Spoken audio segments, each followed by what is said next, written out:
relationship between crime and violence and health.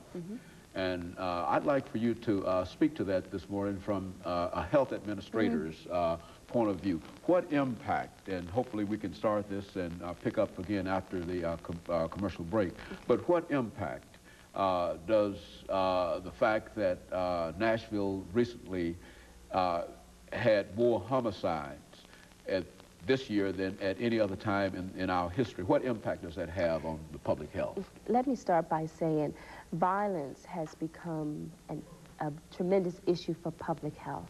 Anytime you have persons dying unnecessarily, or there's a possible preventive cause of a death or morbidity, then that's when public health takes that on as an issue. And when you look at what is killing Nashville residents, the #1 killer of Nashvillians is not homicides, it's heart disease. The #2 is not homicides, it's cancer. The #3 is not homicides. Homicides fall about #8 or 9 overall for Davidson County. It has a lot of attention, it's an attention getter. And the one thing about violence, wherever it happens, it affects every one of us because it has you locking your door, having you concerned for your child, whereas heart disease may not affect you directly or me directly, and is the #1 killer. Violence does have some psychological, emotional, and physical effect on this community.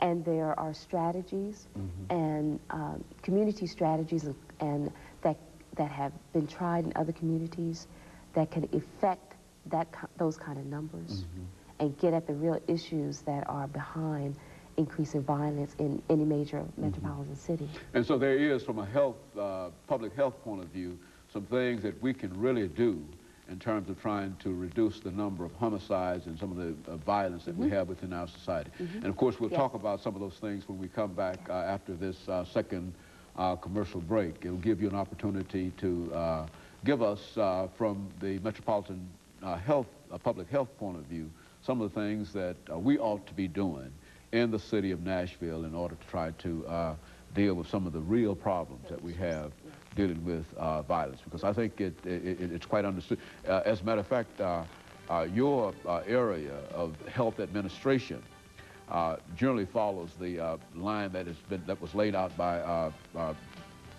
President Thatcher when he was at Mahara here, and we'll talk about this when we come back.